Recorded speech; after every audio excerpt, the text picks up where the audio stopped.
Bueno, el primer punto es que, bueno, ya tenemos a Mari Carmen chateando. Hola, Mari Carmen. El primer punto es que esta sesión está siendo grabada, por tanto, los otros alumnos que están en la formación pero no van a poder venir van a disponer del mismo, ¿de acuerdo? Si hay alguna persona que no quiera estar en el video, que no active el micro en ningún momento, ¿sí? Y las cámaras no se van a ver, solo se verá o a Joan o a mí.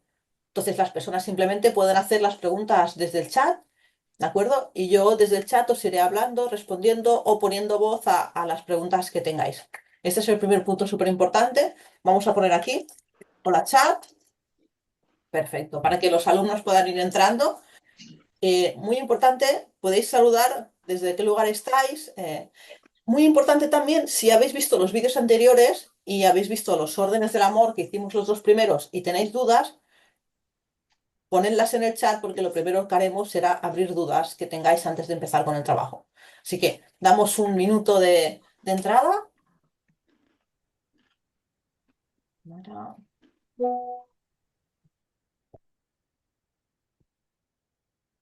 También os vamos a pedir que los micros estén, hola Marta, Karina, Vero, Irene, Laura, que los micros estén en silencio, ¿vale? Para que de esta manera solo escucharemos a Joan o a mí interaccionando y las preguntas que tengáis las iremos trabajando desde el chat, nos podéis escribir. Tened lápiz y papel o boli y papel a mano, porque haremos algún trabajo. Y por lo demás, perfecto. Bueno, cuando quieras, Joan, puedes empezar. ¿Sí? La gente irá ¿Empiezo? entrando. Perfecto.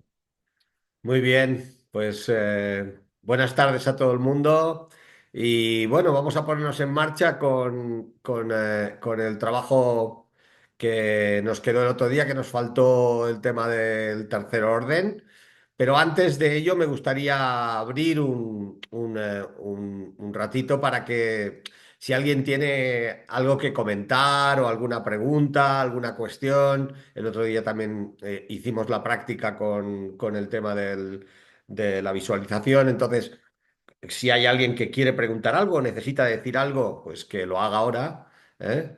Y empezamos. Y luego ya me pongo en marcha con el tema. Si hay alguna cuestión. Si no la hay, pues nada, doy un minutito para que ver si hay alguna pregunta. Auro. Te comento, si hay preguntas, ¿vale? Yo directamente activaré el micro y daré paso, ¿de acuerdo? Por ahora no tenemos preguntas. Es que te Vale, explico muy bien. Sí, vale. sí que Muy bien. Pues entonces voy adelante. Bien, si os acordáis, en el último encuentro que tuvimos, hicimos el segundo orden y el orden de jerarquía, y nos faltaba por trabajar y por ver de alguna manera el tercer orden, que es el orden, es uno de los órdenes más complejos de entender y de comprender de los tres órdenes del amor que Bergelinger nos donó. Entonces, de alguna manera, este tercer orden, que es del equilibrio en el dar y tomar y recibir, que no es lo mismo, ahora lo vemos, de alguna manera, este tercer orden es de alguna manera el que rige sobre todo las relaciones. Todo lo que tiene que ver sobre todo con los aspectos que significan cómo se rigen las relaciones entre, digamos, tanto entre anteriores y posteriores y entre iguales. Cuando hablo de anteriores y posteriores, estoy hablando evidentemente pues de nuestros ancestros, nuestros abuelos, nuestros padres, ¿de acuerdo? Y digamos las generaciones que están ahora aquí, los hijos, nosotros mismos, etcétera, ¿no? Entonces, de alguna manera, esa percepción de lo que tiene que ver con cómo es el equilibrio en el dar y recibir y en el dar y tomar, es lo que de alguna manera nos permite ver esto. ¿Por qué digo que no es lo mismo dar y tomar que dar y recibir? Porque parece igual, pero no es exactamente lo mismo. Porque evidentemente, cuando hablamos del dar y recibir, el recibir tiene que ver realmente con recibir algo que te dan, ¿de acuerdo? Sin embargo, el tomar significa una acción que es propia, que es el hecho de ir a buscar algo, tener una acción que permite tomar algo. ¿De acuerdo? Por lo tanto, ahí hay un elemento que hay que tener en cuenta a la hora de comprender este tercer orden, ¿no? Entonces, evidentemente que eso está muy unido al hecho de que a las personas, pues, digamos, hay personas, pues, que toman mucho y dan poco, ¿de acuerdo? O hay algunas que dan mucho y no toman nada o muy poco, ¿de acuerdo? O que dan mucho, ¿de acuerdo? Y, digamos, nunca piden nada y luego de alguna manera se sienten mal porque no reciben. Hay muchísimos estilos. Es un estilo familiar, quiere decir, como hemos ido viendo a lo largo de estos días, lo hemos visto también en los otros dos órdenes, o sea, cada familia tiene un estilo y evidentemente nosotros hemos ido tomando a través de esas implicaciones sistémicas o piedras negras que estuvimos hablando, piedras blancas que estuvimos hablando, pues evidentemente tomas más o menos o das más o menos en virtud de cómo es el estilo de tu familia, de cuáles son tus lealtades, ¿de acuerdo? Entonces, evidentemente, eso está muy relacionado también con cómo tomamos nosotros de la propia vida, ¿no? De la fuente de la vida. O sea, en realidad, nosotros somos, en virtud de cómo hemos sido, digamos, de cómo hemos ido tomando de nuestra propia familia, del mismo modo, tenemos un estilo de tomar de la vida. ¿De acuerdo? O sea, esa fuente de la vida, que significa la abundancia del vivir, o sea, nosotros también tenemos un estilo que tiene que ver con eso. En definitiva, lo que quiero explicar con ello es que, igual que nos pasa con los otros dos órdenes, tal como lo aprendimos en nuestro sistema, es como nosotros nos manejamos con nuestra propia vida y con la vida. ¿De acuerdo? Y entonces, evidentemente, esto tiene una serie de elementos a revisar, a ver, para que podáis comprender un poquito más, ¿no? Evidentemente que si estuviéramos en este momento, pues, en una formación larga en la que tuviéramos tiempo, evidentemente, como para poder experimentar todo esto en cada uno de estos órdenes, estaríamos realizando ejercicios y trabajaríamos mucho con ello, ¿no? En este tipo de trabajo que hacemos, que es más introductorio, no nos da tiempo, es lo normal, ¿no? Entonces, el objetivo que yo tengo, de alguna manera, sobre todo, es que lo podáis comprender, que lo podáis, digamos, tener en la base, ¿no? Luego, evidentemente, la experimentación es algo ya que necesita de muchísimo más espacio, ¿no? Y cada uno ya lo hará a su manera, ¿no? Entonces, de algún modo, me gustaría que pudiéramos ver primero cómo es este elemento del dar y el recibir o del dar y el tomar en primero entre anteriores y posteriores. ¿De acuerdo? O sea, fijaos en este tema. Los anteriores y los posteriores son iguales. Este es el primer elemento. O sea, ¿son iguales nuestros abuelos que nosotros? No. Ellos son los grandes y nosotros somos los pequeños. Por tanto, ellos vinieron antes, llegaron antes y es a través de ellos que nosotros tenemos la vida. Por lo tanto, ellos son los grandes y nosotros los pequeños. Por lo tanto, ellos son los anteriores, conjuntamente con todos los abuelos, los padres, los tíos, las tías, todo, como lo vivimos el otro día en la visualización del árbol, ¿no? O sea, evidentemente, ellos y de ellos nos llega todo,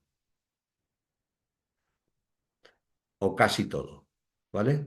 Entonces, evidentemente, ¿qué sucede? Que hay el orden en el equilibrio, en el dar y el recibir, es muy claro, tremendamente claro. Los anteriores dan y los posteriores reciben.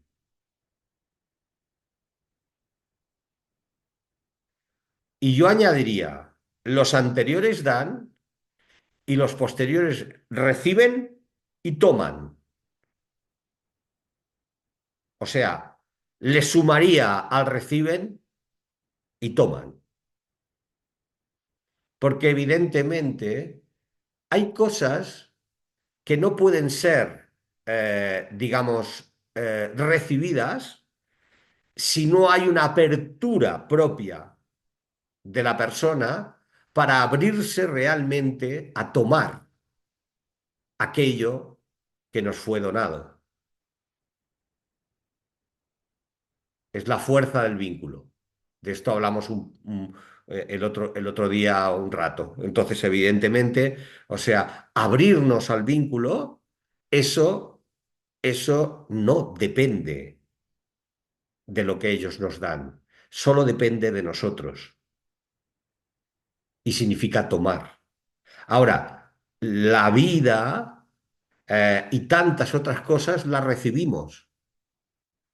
Luego, evidentemente, podemos recibir la vida y luego ser capaces de estar en la vida de un modo que sea no querer tomar lo que nos corresponde a través de esa vida y entonces convertirnos en seres muy sufrientes y en seres muy víctimas o muy perpetradores. Depende, ¿no? Entonces, evidentemente, en ese equilibrio en el dar y el tomar o en el dar y el recibir con nuestros antepasados, con nuestros ancestros, con nuestros padres, con nuestros tíos, con nuestras abuelas, evidentemente que somos, o sea, tenemos la libertad de poder tomar y recibir y también de poder soltar para poder tomar y recibir. O sea, recibimos piedras negras y piedras blancas, que son digamos, lo problemático, ¿eh? Lo que serían las joyas, sería lo maravilloso, pero esas piedras negras y esas piedras blancas de los que os hablé el otro día, evidentemente nosotros puede que las llevemos en algunos momentos de nuestras vidas o toda una vida, pero está en nosotros la libertad de poderla soltar. Por eso, en el recibir, y en el tomar también está la libertad de hacer vacío, de poder soltar determinadas cargas que no nos corresponden en manos de aquellos que sí pueden tomarlas porque tiene que ver con su propia existencia. Entonces, en lo que sería básico, el dar y el recibir entre anteriores y posteriores es que los anteriores dan y los posteriores toman. ¿De acuerdo? Como básico sería así. Lo escucharéis como los padres dan y los hijos toman, ¿vale? Y muy a menudo sucede, ¿eh? Que cuando alguien no pudo recibir o no pudo tomar algo que le correspondía realmente de su propia madre o de su propio padre o de su propia abuela o de su propio abuelo, ¿vale? Es muy posible que vaya por la vida pidiéndoselo a otros, por ejemplo, a los hijos o a la pareja, o a la profesión, o a la vocación, o a otros muchos lugares de la vida. ¿Y qué sucede a menudo? Pues que esas personas que nos acompañan y que a lo mejor no les corresponde tener que tomar ni darnos nada de todo eso que le estamos colocando, a menudo intentan, porque nos aman, responder a esas. demandas. Con lo cual, la infelicidad nos ronda. Porque en realidad, por ejemplo, una pareja no es un anterior, una pareja es un igual. Un hijo no es un anterior, un hijo es un posterior. Entonces, todas esas personas, una vocación o una profesión, digamos, no pueden ser tampoco sustitutivos de ello. O sea, todo lo que significa realmente nuestra propia vida necesita su propio orden. Entiendo que he definido ahora lo que sería el dar y el recibir o el dar y el tomar en lo que sería de alguna manera la situación entre anteriores y posteriores. Ahora voy a explicaros, digamos, cómo sería esto entre iguales. Fijaos que estamos hablando ahora de lo relacional, ¿no? De cómo es el dar y el recibir en lo relacional, ¿no? Entonces, cuando vemos a los iguales, como os decía antes, un igual es una pareja, un igual es un amigo, ¿de acuerdo? Un igual es un hermano, ¿de acuerdo? Porque ahí tú me dirás, el otro día ya os lo comenté, pero lo recuerdo, diréis, no, pero es que los hermanos no son iguales, porque no es lo mismo el mayor que el pequeño. Eso en cuanto al orden de llegada es verdad, no son iguales. En el orden jerárquico no son iguales, pero en el dar y el recibir y en el dar y el tomar somos iguales, ¿de acuerdo? Entonces, ¿qué sucede ahí? Que que de alguna manera, bueno, sí, no sé, Aurora, porque veo que hay muchas preguntas. ¿Hay preguntas que tenga que contestar antes de que me meta Mira, en el solo esto? tenemos Veo muchas preguntas escritas. no, pero solo veo una, ¿eh? Pone, entiendo que el recibir es un voluntario y el tomar es una elección voluntaria. Ya lo hemos hablado antes y ya han respuesto. Ujú. Vale, No, no vale, tenemos ninguna. Sigue, vale, sigue. Perfecto. vale, muy bien. Bien, entonces, siguiendo con el dar y el recibir entre iguales, si situamos, por ejemplo, esto entre hermanos, eh, suele ser un lugar muy difícil de manejar esta situación de los hermanos, porque evidentemente las relaciones entre hermanos se rigen, no la relación entre los padres y los hermanos, no, entre los hermanos, que es la relación entre iguales, ¿no? En realidad están muy unidas a cómo han sido las cosas en la familia, ¿no? Entonces, ¿qué sucede? Que evidentemente, o sea, si por ejemplo los mayores, las relaciones entre hermanos han sido relaciones donde, por ejemplo, pues no había permiso para esa igualdad, por ejemplo, si las hermanas son mujeres y si los hombres son hombres, pues evidentemente, ¿qué pasa? Pues por el hecho de ser hombre, pues había en muchísimas familias el estilo, evidentemente, de que tenía muchos derechos que las mujeres no tenían, ¿no? O no tienen.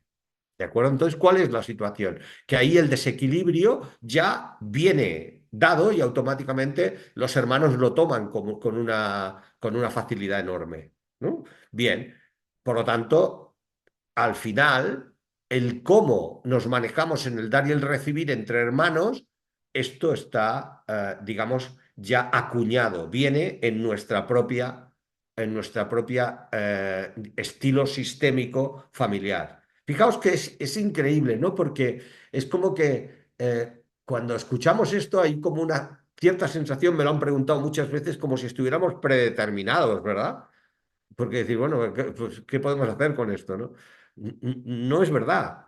Estamos predeterminados si estamos en la inconsciencia, seguro.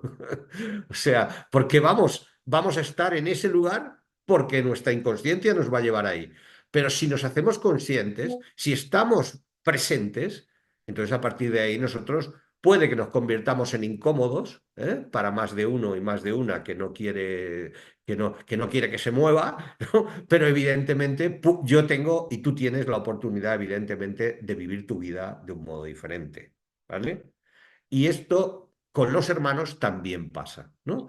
Tenemos una pregunta, discúlpame. Sí, sí, sí. Nos preguntan, ¿se produce un desequilibrio cuando tus abuelos te adoptaron y tu madre biológica pasa a ser tu hermana toda la vida? Bueno, es que ese es un tema, la palabra si se produce un desequilibrio, dependerá de qué, habría que explicar de qué se está hablando. En principio, si los abuelos te adoptaron, ¿eh?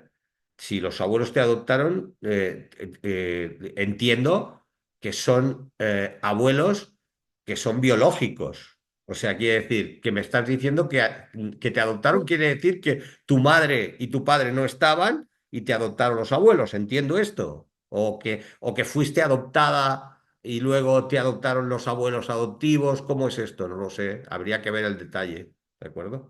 Ahora le pregunto, Joan. Vale, muy bien. Entonces, continúo. Entonces, respecto al dar y el recibir entre hermanos, la cuestión es que para que funcione de una forma equilibrada, de una forma lo más equilibrada posible, y esa relación vaya adelante, lo ideal es que el dar y el recibir sea equilibrado. Quiere decir, cuando hablamos de equilibrado, me gustaría que comprendieseis esto. Equilibrado no quiere decir siempre así. Esto es imposible. O sea, el equilibrio significa esto. Significa que se va produciendo continuamente un movimiento en el cual, digamos, yo doy y el otro queda desequilibrado. El otro da y se equilibra. Ella da y yo me equilibro. Y vamos siempre en ese juego de irnos equilibrando. Pero ¿qué sucede si uno, por ejemplo, siempre da, siempre da, siempre da, siempre da, siempre da, y la otra no pide, no da, no, ¿qué sucede? Pues que esto cada vez es más grande. Y para que se produzca una relación que funciona entre iguales, sea del tipo que sea, tiene que haber complicidad. La complicidad tiene que ver con el hecho de que hay una cierta igualdad. Hay desequilibrio que se va produciendo, pero ese desequilibrio es siempre un desequilibrio que va y viene, pero no es muy grande. Cuando se producen grandes desequilibrios, si no hay algo que los vuelve a reequilibrar, esas personas no se pueden encontrar, esas personas pierden. A lo mejor se quisieron mucho en otra época, pero ahora les es imposible encontrar una relación fluyente entre ellos. Porque para que las personas se sientan fluyentes necesitan sentirse en un cierto equilibrio en el dar y recibir y tomar. ¿Me seguís? ¿Hasta aquí? ¿Sí? Bien. Es importante que comprendáis que el Juan, equilibrio... Sí. mira, tenemos la respuesta de contexto. Sí, así no se nos pasa, porque empiezan a escribir. Se produce un desequilibrio cuando los abuelos maternos te adoptan y tu madre biológica pasa a ser tu hermana, ¿vale? Entonces, los No, abuelos no, biológicos, eso no existe, querida. O sea, eso no existe. O sea, digamos, los abuelos la adoptan, eso es una cuestión que tiene que ver digamos, con el cuidado de la vida. Pero claro, su madre biológica no pasa a ser su hermana de ninguna manera. Su madre biológica es su hermana y ahí es su madre y será su madre hasta el final, ¿de aunque acuerdo? legalmente los abuelos la adoptaran, seguirá siendo su madre biológica Eso, igual. eso es otra cuestión, es una cuestión jurídica, no sistémica. Aquí no puede haber, eso es una exclusión como el caballo de Troya, ¿me explico? O sea, esto no cabe. O sea, desde el punto de vista sistémico, eso es un desorden. Ahora bien, que ella fue adoptada por sus abuelos de forma legal, por las causas que fueran, bien, jurídicamente será así, pero jurídica y sistémicamente no es exactamente lo mismo, ¿de acuerdo? O sea, lo jurídico tiene su papel, tiene su lugar, yo no le quito su papel ni su lugar, pero eso no significa que sistémicamente sea así.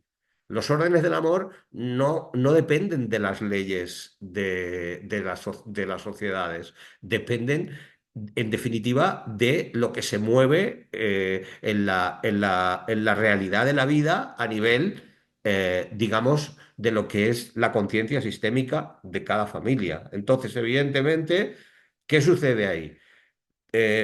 La madre puede que haya sido una mujer que haya abandonado a su hija, que, pues así fue y es duro y no le quito de ningún modo, no sé cuál fue la razón, pero da igual.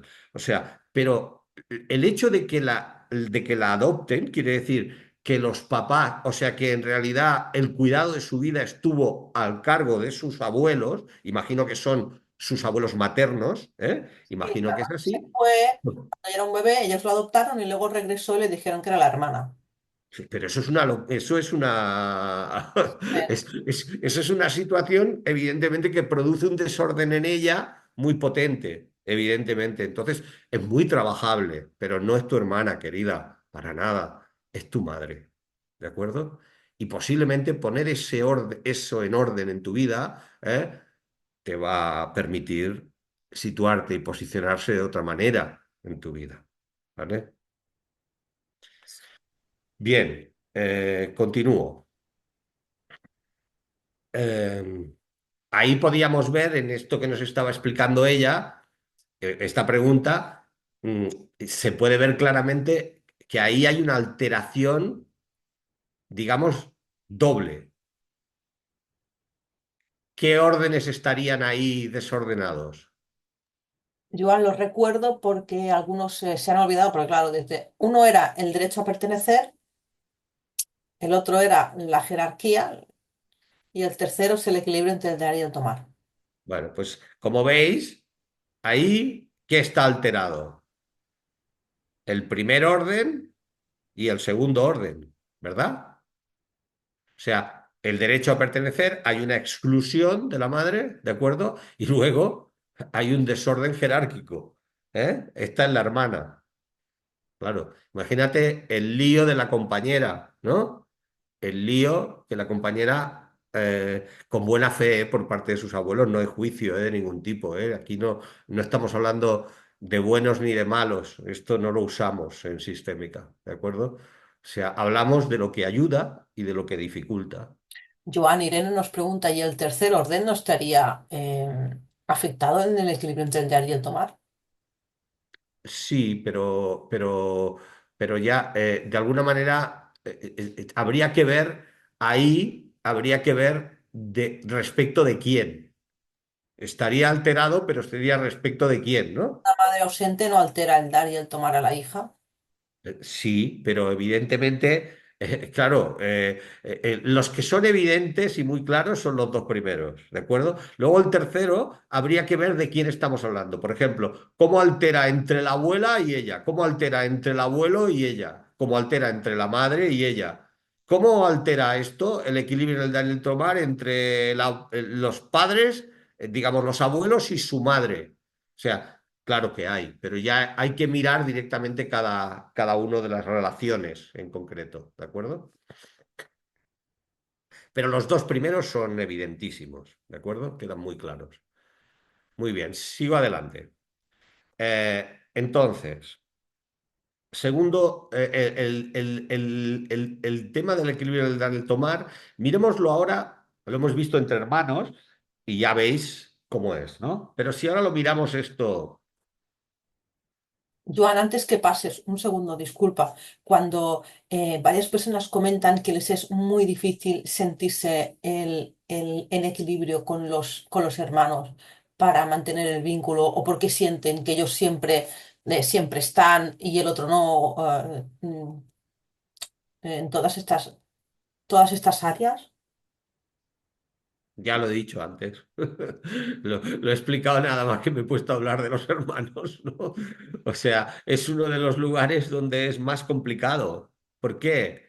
Porque en realidad ahí los permisos o no permisos están ya muy pactados en la familia anteriormente, ¿no? Entonces, ¿qué sucede? Pues que se manejan cosas muy duras, como por ejemplo, eh, cómo han recibido de sus propias familias, de sus padres, de sus abuelos, ¿no? Entonces, ¿qué sucede? En virtud de cómo han recibido, si han recibido, si se han sentido, digamos, pues que eran, pues la niña de papá o el niño de papá o el niño de mamá, si se han sentido muy, muy queridos o no. Luego los otros han sentido que han recibido menos. Entonces, claro, ya ahí hay como una percepción que es subjetiva, absolutamente subjetiva, quiere decir, es propia de cada uno de los hijos, de lo que han recibido o no han recibido, ¿de acuerdo? O de lo que dieron mal o no dieron mal. Entonces, ¿qué sucede? Que ya cuando miran al hermano o miran a la hermana, ahí ya están mirando entre ellos, entre iguales, se están mirando como que tú recibiste más que yo recibí más que yo. Entonces, por eso, cuando, por ejemplo, se produce la muerte de los padres, de uno de ellos o de los dos, se montan unos fregados impresionantes. ¿Por qué? Porque evidentemente ahí es como que salen todos los viejos fantasmas de la familia, salen a bailar. ¿Y entonces qué sucede? Pues la noche de Walpurgis, que todo el mundo se empieza a pelear, por cosas que realmente tienen, algunas tienen verdadero valor, pero otras no. No estamos hablando solo de dinero o de propiedades, estamos hablando de emociones, ¿vale? Entonces ahí aparecen, es como si empiezan a aparecer cosas y los hermanos empiezan de alguna manera a colocárselas unos a otros. ¿Por qué? Porque en realidad no ha habido una limpieza en ellos, ¿no? Entonces, bueno, ahí las personas que tenemos la suerte de alguna manera de poder conocer este trabajo y saber que los vínculos son mucho más importantes que las relaciones, pues si llega un momento en que es muy difícil mantener una relación equilibrada con los hermanos, pues bueno, pues te queda esa posibilidad de decir, bueno, pues yo limito la relación y me mantengo de forma profunda en el vínculo hacia mi hermano, al que amo, hacia mi hermana, a la que amo profundamente, ¿de acuerdo? Y limito el vínculo y limito la relación. ¿Por qué? Porque la relación es difícil. ¿Por qué? Pues porque surgen cosas que cada vez que nos ponemos a hablar de esto y de lo otro, se lía parda, ¿vale? Esto que estáis comentando, ¿no? Entonces, muy a menudo, el mejor modo es limitarla, la relación. ¿Eh? Cuando ya es tremendamente difícil y tremendamente grave, el límite significa a veces una distancia demasiado grande, pero a veces es el único modo, ¿vale? Entonces, ahí tenéis que manejar esto que os expliqué sobre el vínculo y relación como un elemento clave, ¿no? El hecho de decir, el vínculo depende de mí, no depende del otro. Y también en el equilibrio, en el dar y el tomar es así. Otra cosa es cuando tú dices, no, no, es que como tú como hermana resulta no conseguimos tener una buena relación, un buen equilibrio, yo te tacho de mi corazón y tú ya no eres nadie para mí. Eso es una terrible exclusión que lo que acaba consiguiendo es un problema mayor. Por lo tanto, digamos, ¿tenemos derecho los seres humanos a equilibrar nuestras relaciones, incluso con nuestros hermanos, limitando la relación y poniéndola en un lugar donde podamos estar tranquilos y potenciar el vínculo que solo depende de nosotros? Por supuesto que podemos. No depende de ella ni de él. ¿Lo entendéis? ¿Queda claro esto? Ahora, ¿qué sucede cuando tenemos mucho interés Una pregunta. en que queremos resolver la situación sí o sí, y queremos resolver la situación sí o sí, y le queremos, igual que con nuestros padres, ¿no? Pues bueno, queremos que nuestra madre nos dé lo que necesitamos, lo que no nos dio, lo mismo con los hermanos, queremos que no sé qué, queremos que el otro cambie, que el otro sea diferente, que el otro sea como nosotros queremos que sea, ¿vale? Que nos dé aquello que no nos dio, que reconozca que se equivocó, que... Bueno, cuando entramos en todo ese juego, pues evidentemente el pescado está vendido. Joan, una pregunta. Si ponemos límites, es sano poner límites a la relación y encontrar un equilibrio. Entonces, ¿cómo se potencia el vínculo? Bajo la limitación. O sea, protegemos el vínculo poniendo límites en la relación si la relación es difícil. Claro. El otro día ya lo hablamos, ¿no? Cuando hablábamos de pertenencia y de orden y de orden jerárquico. O sea, el modo en que establecemos, o sea, las relaciones son posibles si existen límites. Las relaciones no son incondicionales, las relaciones son condicionales. Las relaciones necesitan equilibrio, necesitan límites.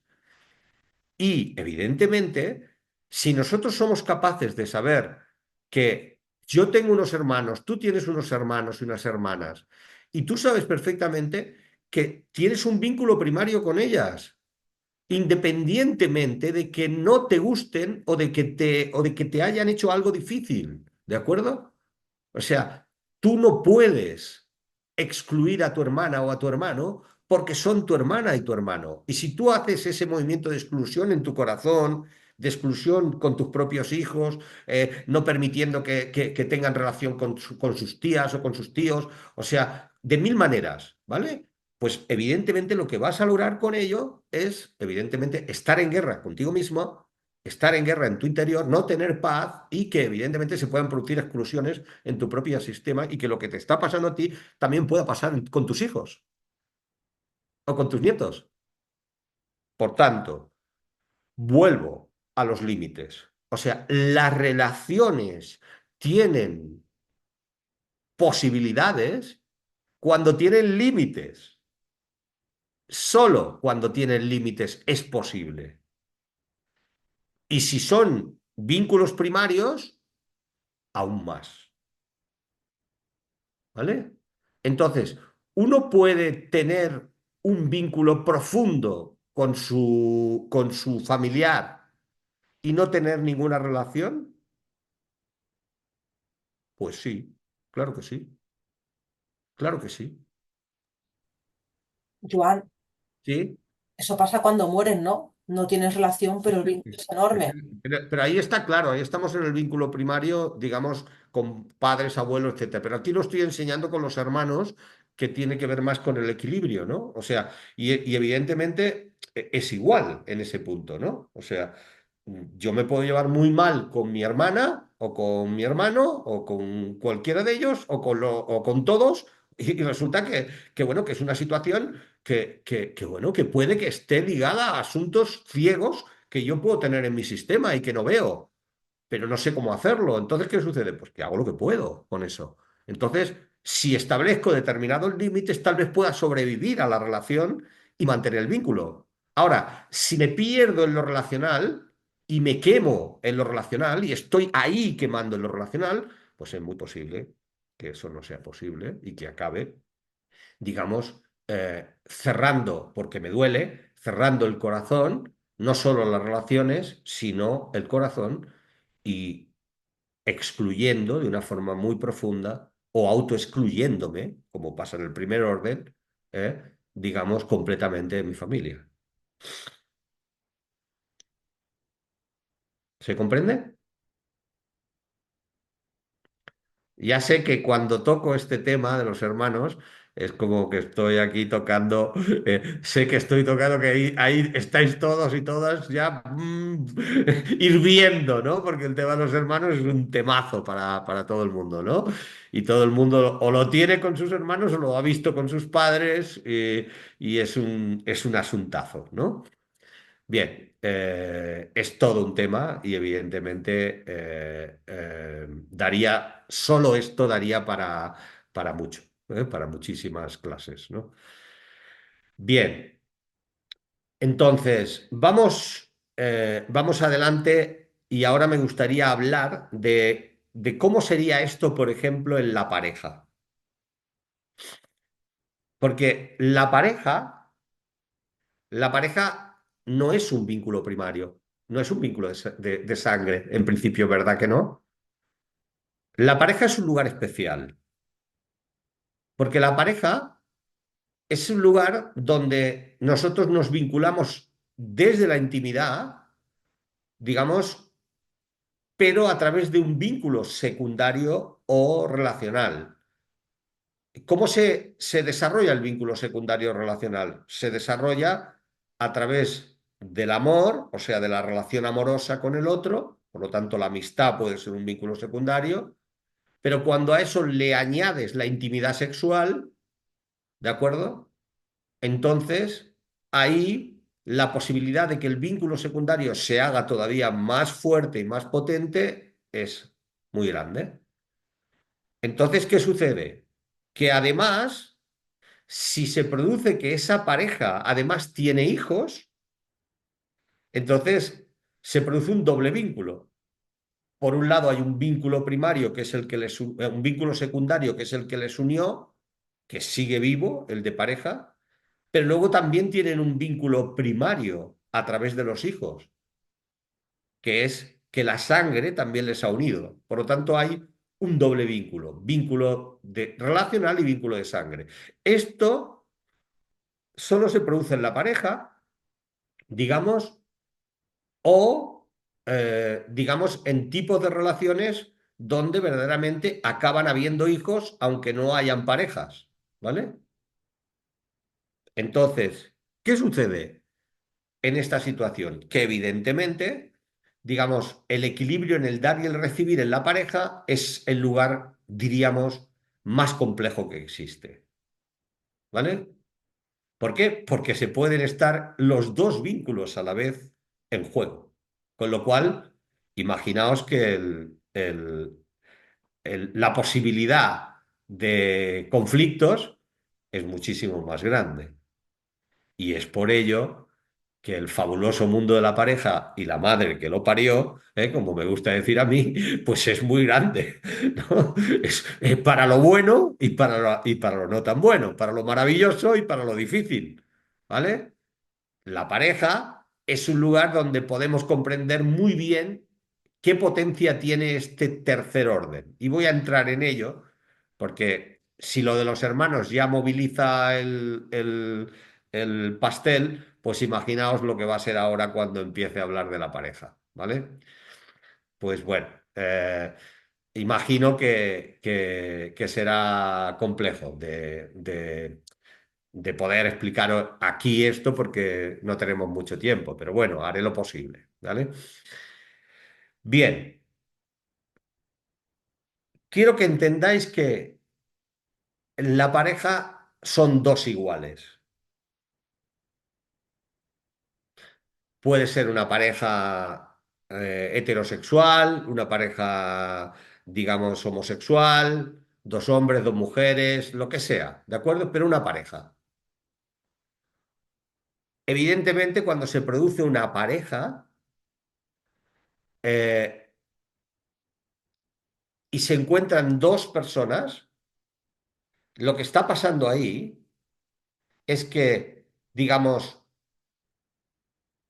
la pareja continuamente se maneja en el hecho de que cuando se encuentra, por decirlo de alguna manera, existe una complicidad que tiene que ver con el hecho de mirarse de frente, al mismo nivel, de mirarse el uno al otro como cómplices. Entonces lo que va sucediendo es que en ese equilibrio y desequilibrio, o sea, se va creciendo, ¿vale? Evidentemente, si me pongo a explicar el mundo de la pareja, con todo lo que eso significa, necesitamos una formación aparte, ¿eh? Por lo tanto, no voy a entrar a fondo, solo voy a entrar en lo que tiene que ver con el equilibrio, porque si no, me pararé y ya no podremos seguir con la formación, ¿no?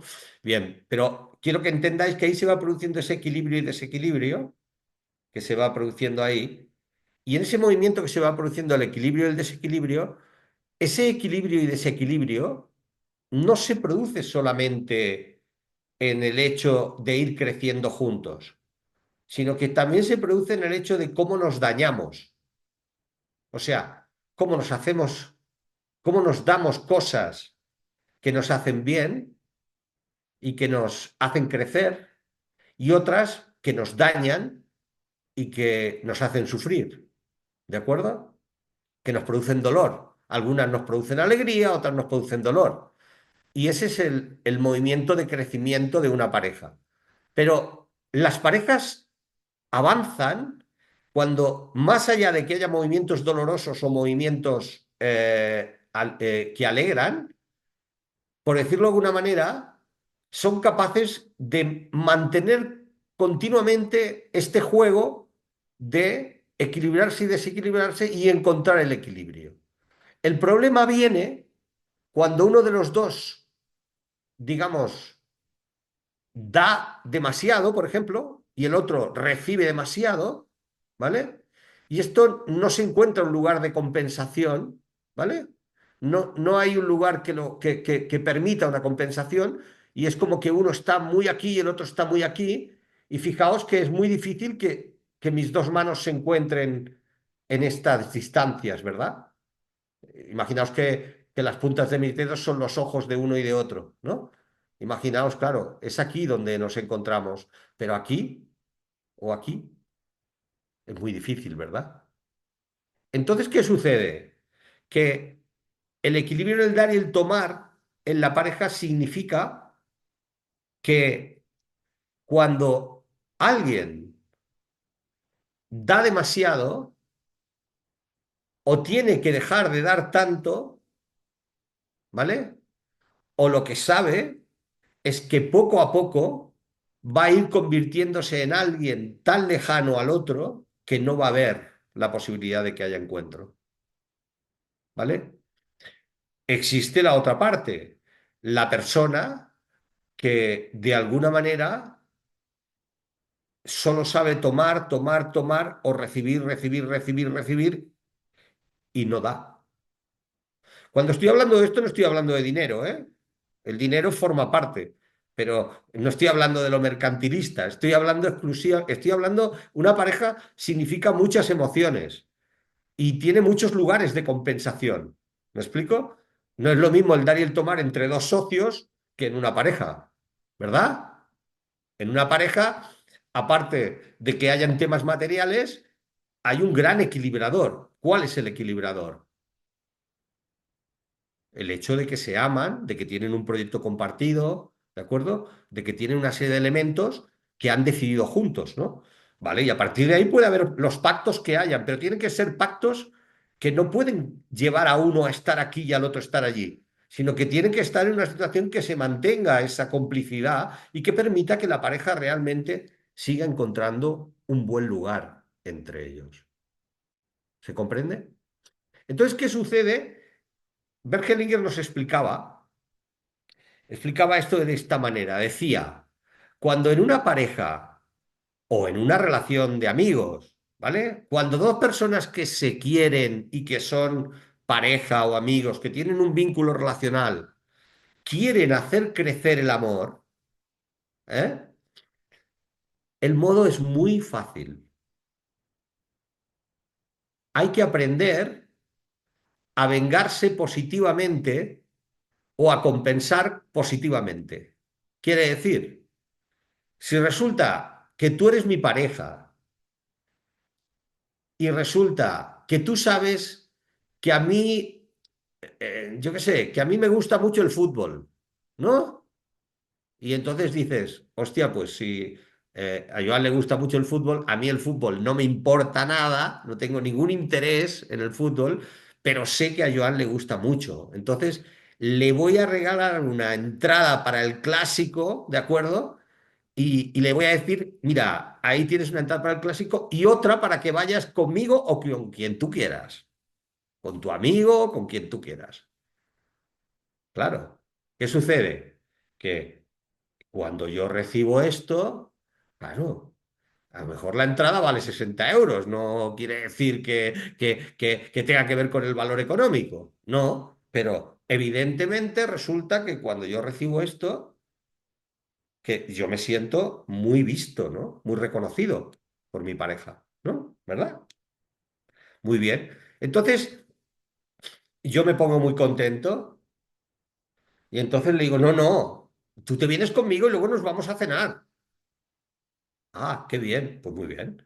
Y perfecto. Pero luego, yo, si yo resulta que yo solamente soy de recibir, recibir, recibir, y no soy capaz de darme cuenta de que quiero hacer crecer esto, pues lo dejo ahí y ya está, ¿no? Pero ¿qué sucede si yo digo, hostia, ella fíjate lo que me ha dado, pues voy a ver cómo puedo yo hacer que esto, que ella esté contenta también, que esté feliz? Entonces, yo pienso en algo que a ella le puede gustar, que para ella puede ser bonito, y automáticamente, pues busco eso y le doy lo que creo que ella necesita y un poquito más.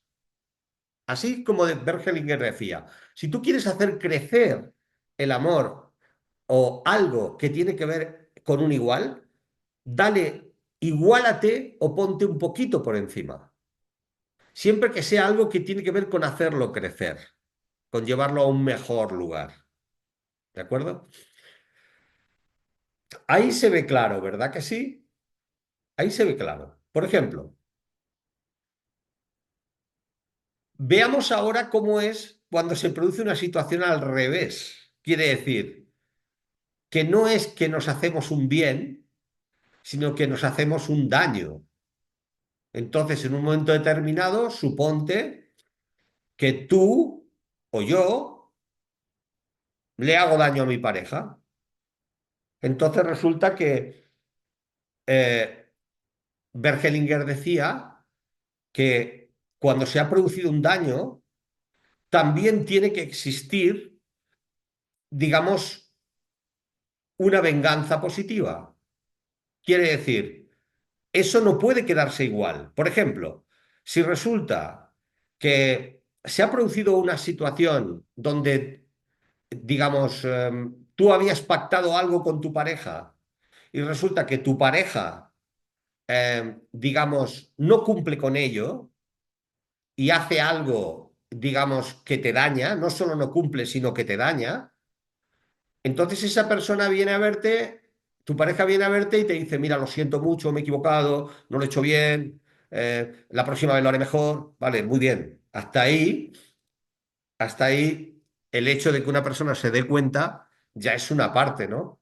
Importante, ¿no? Porque si no se da cuenta, pues ya hay poco que hacer. Pero lo primero es que la persona se dé cuenta y diga, mira, lo siento mucho, me he equivocado, ¿no? Pero entonces, si resulta que tú inmediatamente lo que haces, dice, no te preocupes, yo te perdono, no hay ningún tipo de problema, ¿vale? Lo que está pasando ahí es que en tu pareja se ha puesto en ese momento, digamos, se da cuenta que se ha equivocado y se ha puesto aquí. Entonces tú, en vez de darle la oportunidad de que esa persona pueda compensar eso de alguna manera, le dices, te perdono. Y tú te colocas aquí arriba, que eres casi, casi como Dios, ¿eh? Que tienes una capacidad para perdonar increíble, ¿no? Porque claro, como tú no cometes errores en tu puñetera vida, eres tremendamente santo y bueno y buena, no cometes ni un error jamás. Entonces, ¿qué sucede? Pues nada, sigue perdonando, perdonando, perdonando. Claro, llega un momento en que, ¿qué complicidad puede haber entre un pobre pecador y un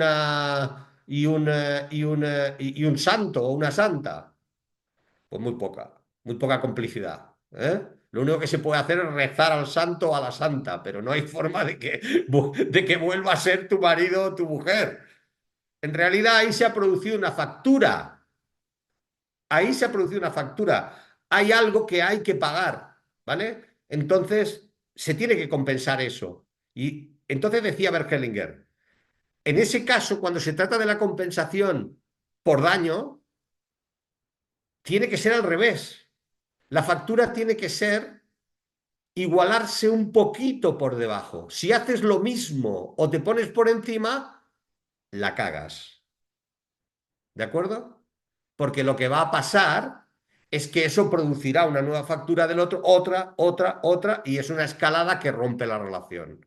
Sin embargo, si la persona dice, oye, mira, vale, acepto que esto te duele y que lo ves y que te has dado cuenta.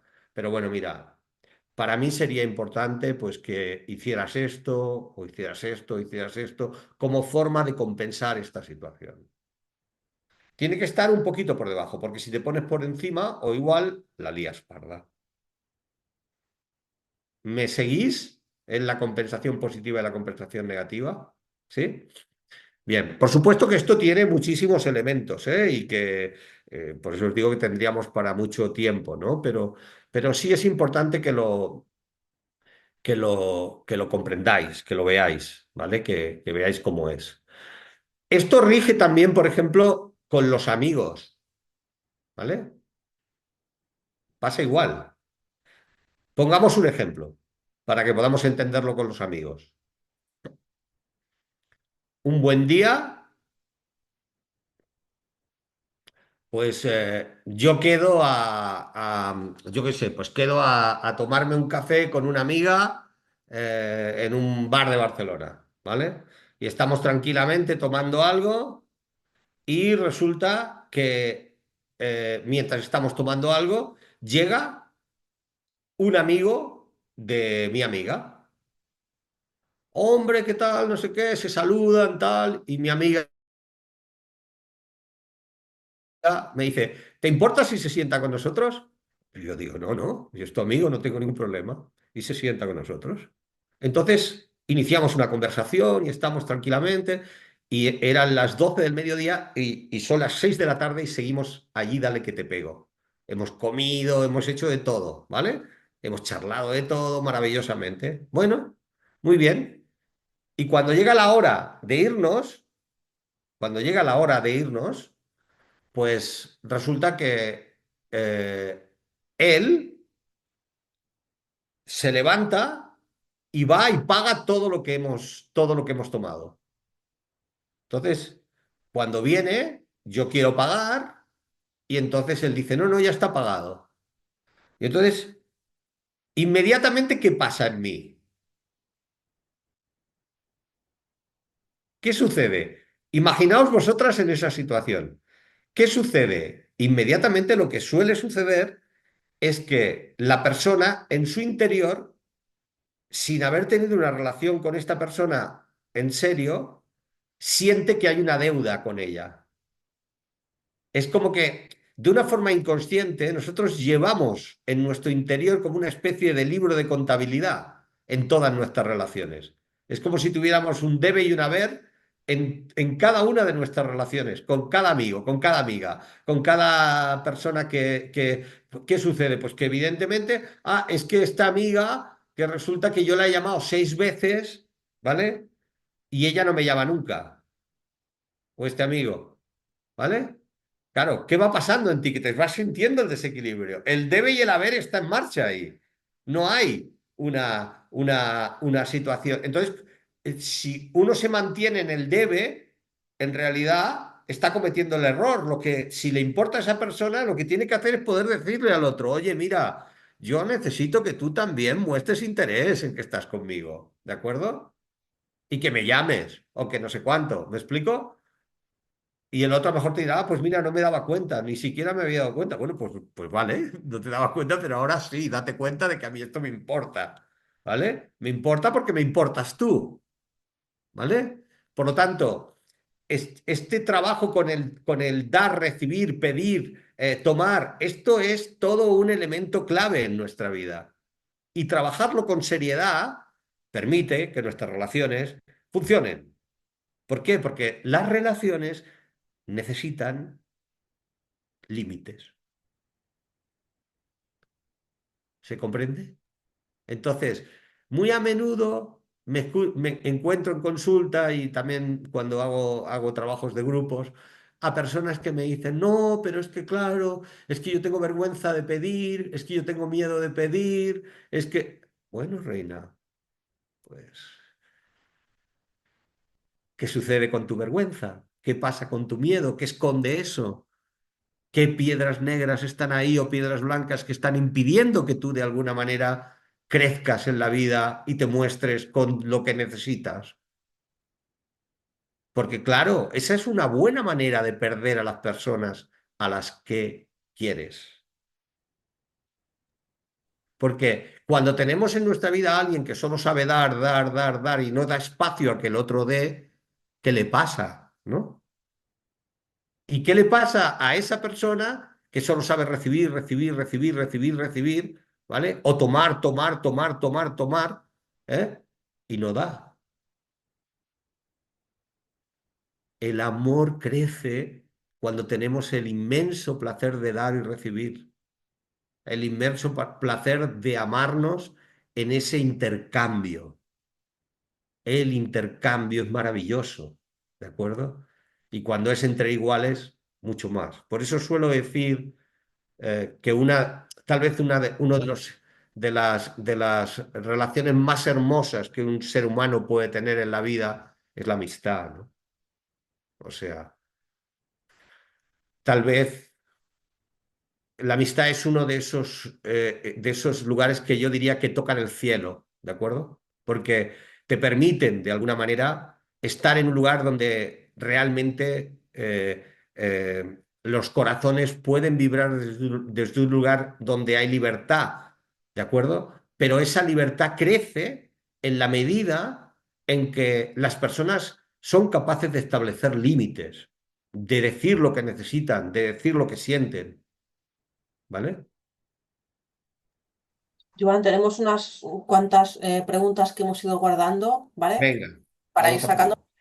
Vale, primero, ¿cómo lleva a una pareja, espérate, cómo llevar a una pareja a la conciencia de su propia perspectiva de este libro de cuentas? ¿Cómo le lleva qué? ¿Cómo has dicho que no te he escuchado? Sí, que cómo le comentas a una pareja, o sea, cómo llevar a la pareja la conciencia de esta perspectiva de este libro de cuentas sin que se sienta que le estás pidiendo Con reclamaciones. muchos problemas. ¿Cómo lo llevas? Con muchos problemas. Es que solamente el cómo lo preguntas ya genera una cierta, digamos, una cierta defensa. ¿Cómo lo llevas? No sé. Llevar a una pareja a la conciencia de su propia perspectiva de este libro de cuentas. Ya, pero es que eso ya, querer llevar a la pareja a un lugar al que tú quieres que vaya, ya no es un buen camino. O sea, en realidad aquí se trata de que tú hagas tu parte, ¿de acuerdo? O sea, deja que el otro sea quien es y como es. No se trata de querer cambiar al otro, de querer llevar a tu pareja a lo que tú quieres, porque resulta que, claro, como yo Ah, dice que lo comentamos. como yo tengo la bandera de la sistémica y resulta que yo soy el que tengo la verdad, entonces tengo que llevar al otro a mi territorio. Esto no funciona. Lo habla como terapeuta. Cuando tú haces sesiones de terapia en pareja, sí, Sí. trabajas mucho eso. Bueno, pero eso es diferente. Claro. Como terapeuta es otra pregunta, es otra cuestión. Y para poder contestar a eso tendría que ver cuáles son las circunstancias, con quién, de qué, de quién. No podría haber una respuesta general a esto. O sea, no podríamos hacer esto una respuesta general. Como mucho lo que haría es ayudar a que ambos miembros de la pareja pudieran ver la importancia de, digamos, a través de trabajos, de ejercicios, de lo que fuese, ver la importancia, digamos, del equilibrio en el dar y el recibir dentro de la relación entre iguales, ¿no? Pero eso se tendría que ver en el propio espacio terapéutico con todo el contexto que eso significa. En la relación de pareja, cuando habla Joan de compensar el daño causado, ¿vale? ¿Sí? En la relación de pareja, cuando habla Joan de compensar el daño causado, el que ha dañado ha de ha de compensar al dañado un poco menos. ¿En relación a qué? A lo que el otro le hizo, ¿no? Claro, al daño producido. Al O daño sea, anterior, ¿no? al daño producido, por ejemplo, resulta que tú tuviste un desliz y resulta que te fuiste con un hombre o con una mujer, ¿vale? Y bueno, y yo me vengo yéndome con dos, ¿vale? Pues claro, ¿qué voy a conseguir? Que tú te vayas con tres. Esto es lo que voy a conseguir. O sea, evidentemente, o sea, lo pongo en un ejemplo así tan crudo, porque evidentemente creo que nos permite verlo. No, no. O sea, hay que encontrar facturas que sean, que permitan encontrar el equilibrio en ese punto de ponerme un poquito por debajo, ¿vale? Entonces, ahí se puede continuar con el equilibrio y se puede restañar las heridas.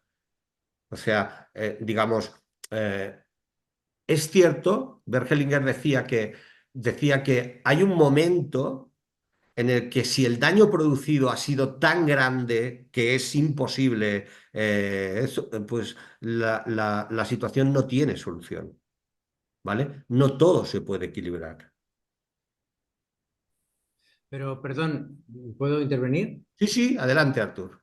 Vale, es que la pregunta la he hecho yo y ahora no me quedaba claro cuando dices, es decir, en la situación esta de un desliz, una infidelidad, ¿no? Entonces es el infiel mm, ha de hacer algo para compensar a la otra persona. Sí, pero ese algo tiene que ser, ese algo tiene que ser decidido, digamos, con la pareja, ¿de acuerdo? O sea, y tiene que haber un acuerdo por parte de los dos. Eso normalmente lo solemos hacer los terapeutas sistémicos en consulta, ¿vale? O sea, es un tema muy habitual en nuestras consultas, ¿de acuerdo? Vale, es que al expresarlo como venganza pensaba que el que había sido, el que había No, pero la recibido. venganza, Berkelinger hablaba de la palabra venganza, pero tal vez lo entiendas mejor si lo pones como compensación.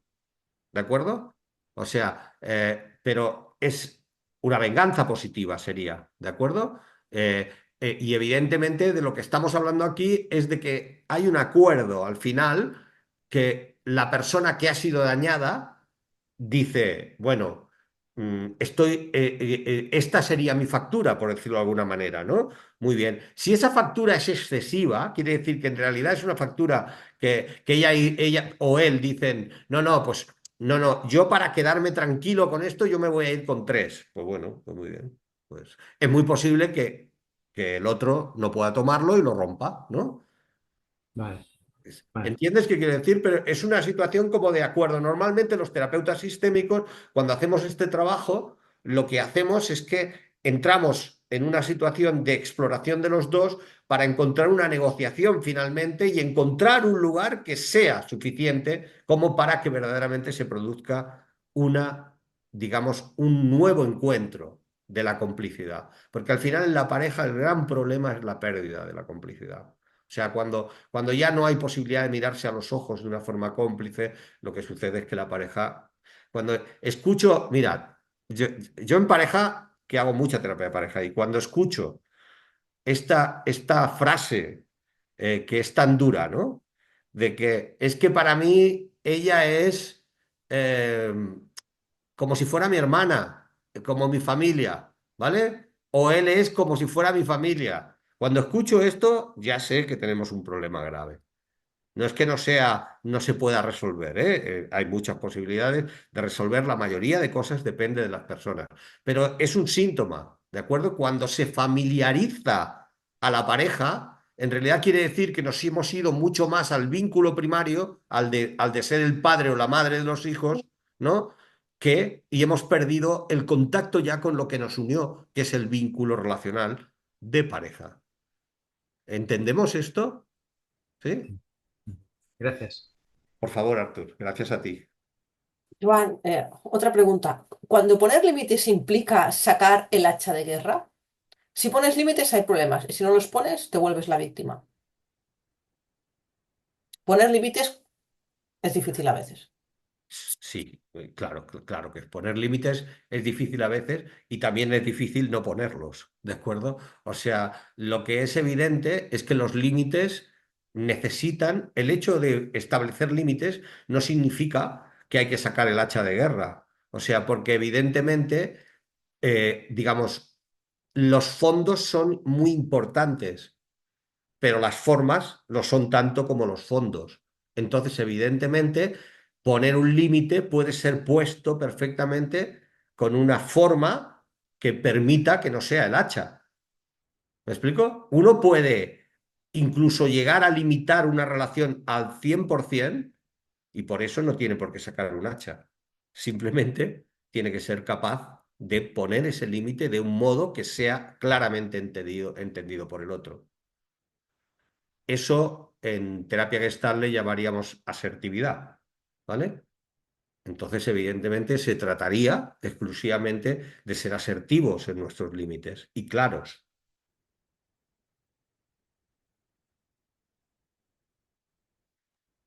Vale, siguiente pregunta, Joan. ¿En las relaciones con la familia también se tiene en cuenta este libro de cuentas? Mm, lo explicaba antes respecto de las relaciones con los hermanos. Claro que se tiene en cuenta, porque hay un equilibrio en el dar y el tomar también con los hermanos. Entonces, si resulta que yo siento que mi hermana recibió muchísimo más que yo, pues es muy posible que yo tenga celos de mi hermana, por ejemplo, ¿no? Y entonces que mis propios celos se manejen ya con dificultades en mi equilibrio con mi propia hermana, ¿verdad? Por lo tanto, estamos tan unidos a nuestros, a nuestros antepasados que evidentemente esas lealtades invisibles, evidentemente, que nos afectan también en el equilibrio.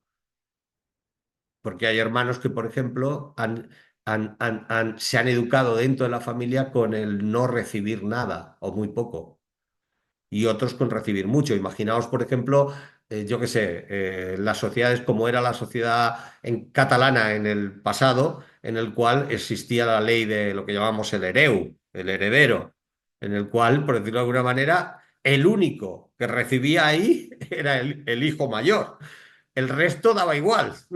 Entonces, claro, ¿cómo se vivía eso en el equilibrio? Pues desde un lugar tremendo, ¿no? Desde un lugar tremendo. Entonces, todo esto está en virtud de, porque nos afectan nuestros sistemas familiares, pero ya os comenté también que hay otros sistemas que también nos afectan, el sistema social, sistema educativo, sistema profesional. Siguiente pregunta. em, ¿Qué vínculo hay en una relación de pareja que lleva 16 años juntos, sin hijos en común, y con una... ¿qué vínculos hay en una relación de pareja que llevan 16 años juntos, sin ningún hijo en común, y con una tercera persona por parte de él? La conoce de pequeño desde hace 15 años. La Pero conoce. una tercera persona que es su amante o Me qué es. imagino que sí, una tercera persona por parte de él, la conoce desde pequeño, desde hace 15 años. O Pero ¿son sea, amantes o son amigos? no lo sé, supongo que ¿Eh? amantes, si está hablando de No pareja. lo sé. Puede ser un amor ideal, puede ser un amor platónico, puede ser un amante, no lo sé, que te lo defina, no lo sé.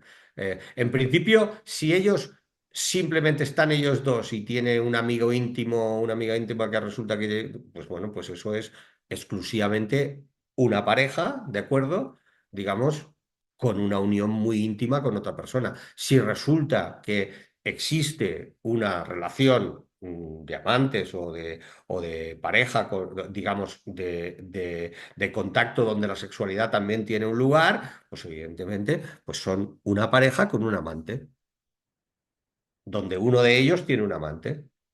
Esto es lo que habría. Habría, en realidad, digamos, eh, eh, es lo que yo llamo, hablando en broma, pues una mesa de tres patas, ¿no? Hay mesas que se aguantan mejor con tres, con cuatro, ¿vale? Pues bueno, esto sería una mesa de tres patas en el caso de que fuera un amante. Y ahí existirían dos vínculos relacionales, claro, uno con su marido y otro con la otra persona. Bueno, no abriremos este tema, pero que es interesante ver cuando los amantes vienen directamente ya de lealtades sistémicas. Bueno, eso está clarísimo. O sea, el hecho de que existan amantes fijos, que se mantengan o incluso amores idealizados, porque muchas veces no hay una relación sexual con el otro. A lo mejor el otro ni lo sabe, pero hay personas que están en su relación de pareja y aman secretamente en su corazón a alguien, ¿de acuerdo? Y es como que en la relación no hay dos, sino tres. Y a lo mejor esa persona ni lo sabe. Es un amor idealizado, un amor platónico. Normalmente ese tipo, o un amante de verdad, ese tipo de situaciones suelen tener que ver con situaciones de implicación sistémica del pasado de otros antepasados. O sea, amantes secretos de nuestros antepasados, situaciones que se produjeron, abuelos o abuelas que quedaron o que no tuvieron permiso para amar a alguien y su corazón quedó prendado. O sea, hay muchas razones por las que se pueden producir este tipo de situaciones. A menudo, digamos, cuando se producen situaciones de este tipo dentro de la pareja, hay como mucho escándalo, ¿no? Porque de alguna manera es como que se ve como que esta persona que tiene ese amante o que lo que sea, pues es una mala persona o ha incumplido, pero en realidad detrás de esto hay normalmente historias sistémicas muy duras o muy potentes.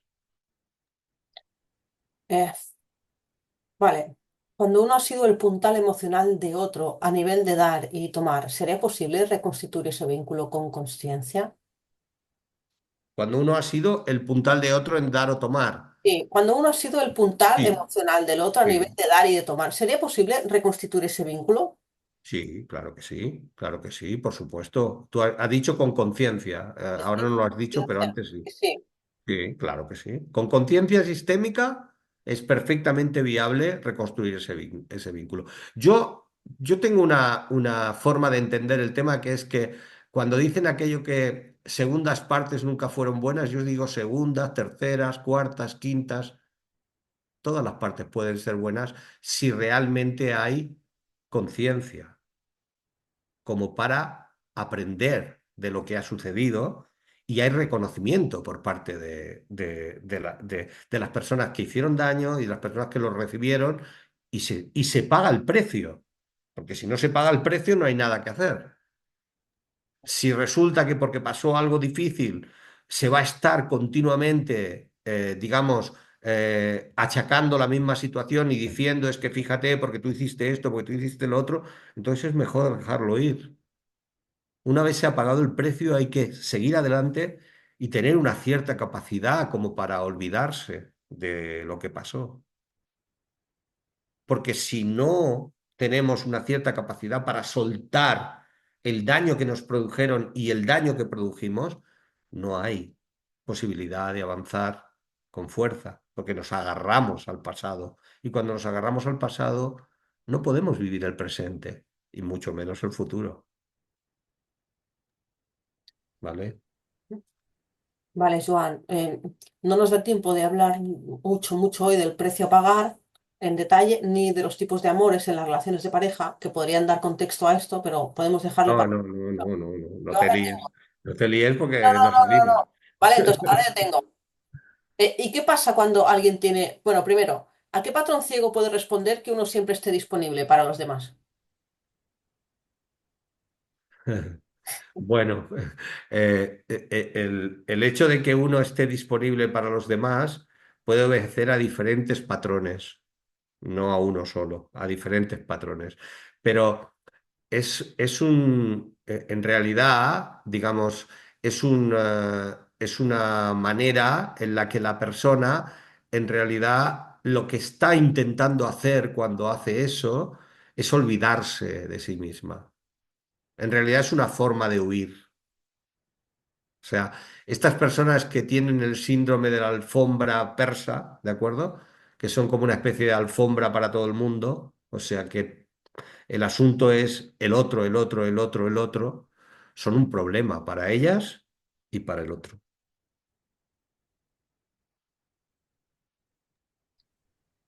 ¿Cómo se sale de ese amor ideal o platónico si no tienes forma de conocer la historia familiar? trabajando. Una cosa, en constelaciones familiares o en constelaciones sistémicas puedes trabajar estos temas aunque no tengas la información de la familia. Por supuesto, claro, trabajando. A eso Mientras me tengas el refería. asunto, La mayoría del trabajo de constelaciones y de trabajo sistémico que hacemos se hace con información no conocida. O sea, eh, también es cierto que muy a menudo la información no es conocida porque no se ha puesto el enfoque en ello. ¿De acuerdo? O sea, hay un tema que es muy claro, que donde ponemos la atención, la vida fluye. Entonces, cuando somos capaces de poner la atención en que se abra nuestro árbol se abre. Os lo pero en puedo caso de que explicar. las adopciones y todo eso también se constela aunque no esté la información siempre. evidentemente. Hombre, la verdad es que sí, la verdad es que si para poder trabajar los temas necesitásemos tener la información muy clara, no haríamos nada. En realidad, a veces funciona al revés. Tienes información que en realidad no es veraz del todo, ¿verdad? O no es la que Exactamente. pasó realmente. O sea, en Eso. realidad es mucho mejor. Perfecto. Siguiente. ¿Y qué pasa cuando alguien tiene un hijo con fecundación in vitro, pero con el esperma, pero de un esperma donado, por ejemplo? Un in vitro con el esperma de un donante. ¿Qué pasa? ¿Qué significa? ¿Cuál sería la pregunta concreta? Porque ¿qué pasa? Es una pregunta muy grande. ¿Cuál sería tu pregunta? Bueno, porque era cuando estabas hablando de la exclusión, del equilibrio, del orden, de dar un lugar. Entonces, cuando, por ejemplo, una pareja, ¿sí? Tiene un hijo con fecundación in vitro, pero el esperma o no es del padre, o sea, no es de la pareja, hombre, o son dos mujeres, ¿sí? Ujú. ¿Qué habría que hacer? Pues, qué habría que hacer? Aurora, yo necesito... ¿Quién es la persona que ha preguntado esto? Está por aquí, que lo pregunte ella, que haga la pregunta directa, que abra el micro y pregunte, porque si no O es los que muy va por el chat general. si no quiere. ¿Eh? Los que va por el chat si no quiere. No, no, a ver, soy yo, pero ya igual medio, yo Ah, hablaba más, preguntaba luego cómo es el orden, ¿no? Y cómo afectaban el orden, pero eh, en el orden es al muy final, claro. Sea cual sea la sea cual situación, sea, al final también está ubicado, ¿no? hay un padre, ¿de acuerdo?, que ha Claro, puesto el espermatozoide, ¿de acuerdo? En mi libro Familias Modernas, que habla de esto, ¿de acuerdo? Concretamente, que habla de todos estos temas, de reproducción asistida, etcétera. O sea, lo explico de ese modo. Yo digo que los padres serían los que nos han dado la vida, ¿de acuerdo? Y claro, los papás serían los que la cuidaron. claro. Entonces, por ejemplo, ahí habría un padre, supongamos el caso de una situación como la que ha comentado Aurora, de que fuese una familia en el cual hubiera un hombre y una mujer, que resulta que los espermatozoides no funcionan y buscan espermatozoides de otro hombre. Bueno, pues ¿cuál sería la situación ahí? El orden es que ahí hay un padre biológico, ¿vale? Que puede no ser conocido, pero que existe plenamente. Luego, el marido sería el papá, no sería el padre, ¿de acuerdo? Y habría una madre que sería la que puso el óvulo, que es Mm, también la mamá. ¿Se claro. entiende? Sí, sí, pero en esa línea entonces va a recibir mucha información de parte de un padre que no conoce, por ejemplo, ¿no? No, no, no, no recibirá información Bueno, a nivel general, consciente, pero, consciente, bueno, pero quiero que entiendas, Karina, que tanto en la adopción como en la reproducción asistida, digamos, el sistema que tiene más influencia sobre un hijo adoptado o un hijo que viene de reproducción asistida no es el sistema biográfico, quiere decir, quien cuidó de él, sino que el que tiene más fuerza es el sistema biológico. claro, biológico. Y cuando es secreto, todavía más. Porque cuando, por ejemplo, por ejemplo, cuando es el caso de un hombre que por ejemplo, digamos, no puede tener hijos porque los espermatozoides no funcionan, muy a menudo el hombre no quiere que esto se sepa. Y entonces se produce como una especie de secreto tácito entre la mujer y el hombre. Entonces, eso es un problema en sí mismo grave, porque Mm, a la larga va a producir problemas posiblemente en la pareja y en ese hijo o esa hija. Porque ese hijo o esa hija, si cuando nace desde ahí se le explica la verdad y no es un secreto y se le comenta con normalidad y con tranquilidad, ese chico va a nacer, va a vivir con normalidad con eso y entonces podrá tomar de su propio papá de una forma mm, tranquila. ¿De acuerdo? Porque los niños pueden tomar perfectamente digamos, su realidad, sea cual sea, y la viven bien. Pero cuando eso es un secreto, y se vive desde un lugar secreto, ¿eh? mm, O sea, Entonces las ahí no. cosas no funcionan.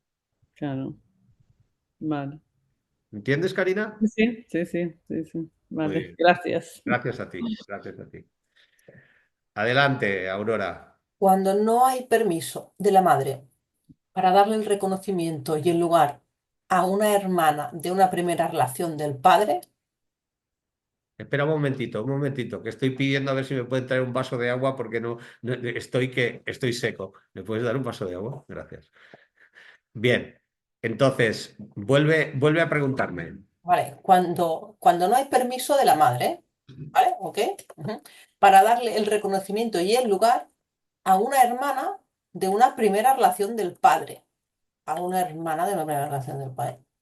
A ver, ¿por qué no me lo pregunta ella, Sí, Aurora? mejor, porque esta es muy rara. Esta no, no, Sí, que me lo pregunte porque entonces yo tomo todo el contexto. Venga, ¿quién ha preguntado esto? Que lo haga directamente.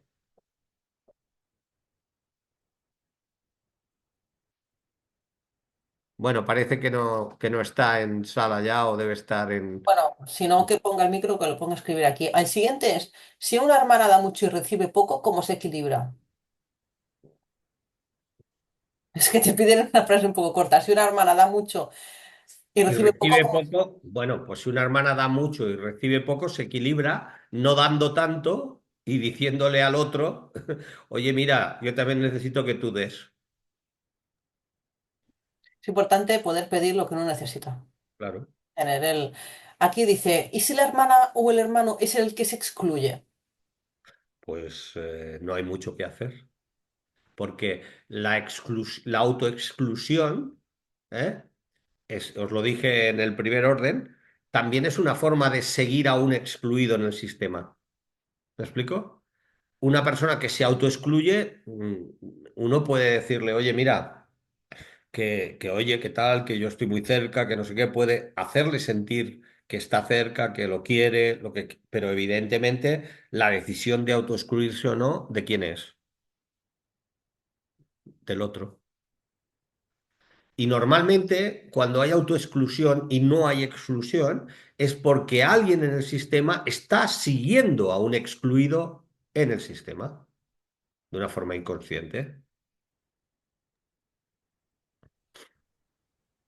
Vale, ¿cómo diferenciar exclusión de no relación?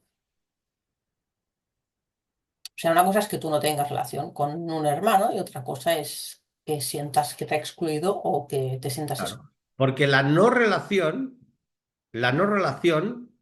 digamos, significa que tú puedes llegar a establecer el límite de la no relación. Pero el que no haya relación no significa que haya exclusión. Imagínate lo siguiente. Vamos a poner un caso. Imagínate cuatro hermanos y en esos cuatro hermanos dos hombres y dos mujeres. Y resulta que uno de los hermanos, ¿eh?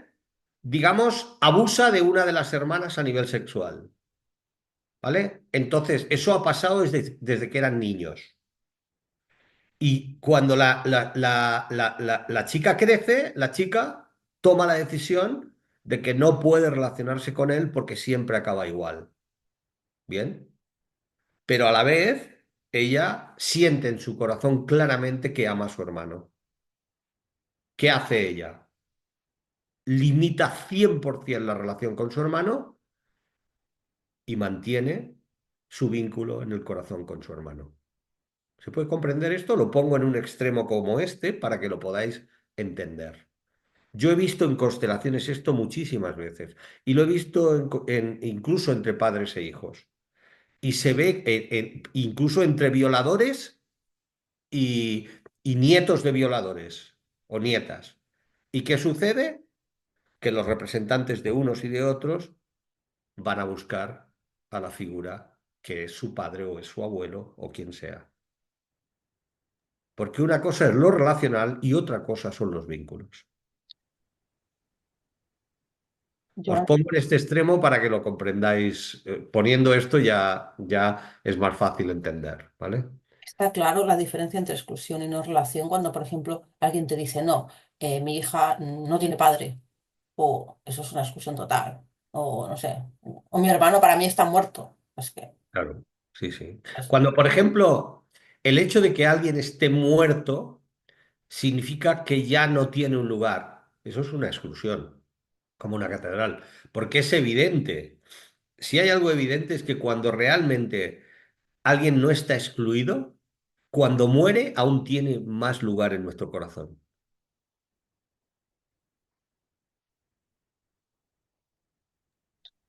Bueno, pues hasta aquí las preguntas, ¿sí? Nos quedaría media hora para hacer un ejercicio que, que necesitamos libreta y boli o papel y boli, ¿sí? O lápiz, que es hacer un pequeño ejercicio antes de la próxima sesión, que es anotar da igual, en el móvil, en el papel o en la libreta, ¿vale? Los tres órdenes. El primero es el derecho a pertenecer, que está conectado con la exclusión. Dejamos un espacio, ¿de acuerdo? Y después de ese ponemos el de la jerarquía, ¿vale? Que los que van primero, o sea, los padres, los hijos, yo no ocupo el lugar de mi madre, ¿vale? Después ponemos el de equilibrio entre el dar y el tomar, ¿de acuerdo? Entonces, separamos estos espacios y lo que vamos a hacer los próximos 5 minutos o 7 minutos es daros un espacio para que vosotros podáis revisar en estas tres áreas en qué lugares os veis. Si detectáis que tenéis alguna de estas dinámicas, ¿vale? Si detectáis alguna dinámica de exclusión propia o de algún familiar, ¿vale? Si detectáis algún desorden jerárquico, es decir, si le hacéis de madre a vuestra madre, si le hacéis de madre a vuestra pareja, si le hacéis de... Bueno, revisar el orden jerárquico, ¿de acuerdo? Y después el equilibrio entre el dar y el tomar. Si te cuesta mucho tomar, si te cuesta mucho dar, si sientes que estás en desequilibrio en alguna relación actual de tu vida, ¿vale? Entonces, os damos unos 7 minutos para que cogéis estas tres áreas y podáis revisar lo que llamamos detección de síntomas, ¿sí? Entonces, cuando vayáis acabando el ejercicio, me podéis poner aquí la palabra OK y así iremos viendo los que van acabando. Si tenéis alguna pregunta, lo ponéis en el chat. Yo os recuerdo, ¿vale? Detectar dinámicas de exclusión propias o de alguien del sistema. Detectar desórdenes, es decir, si yo estoy en un lugar que no me toca, ¿vale? A nivel personal, a nivel de trabajo, a nivel familiar, lo que podáis detectar, ¿vale? Algunos de los ejemplos es, pues estoy haciendo un trabajo que es de secretaria y en realidad me está tocando un trabajo que no me toca, o lo estoy haciendo de eso, de madre a mi madre, o estoy... Y el equilibrio entre el dar y el tomar. ¿Cuáles de estos tres espacios tenéis? ¿Tenéis síntomas o desórdenes que podáis detectar? ¿O vuestros o de alguien cercano?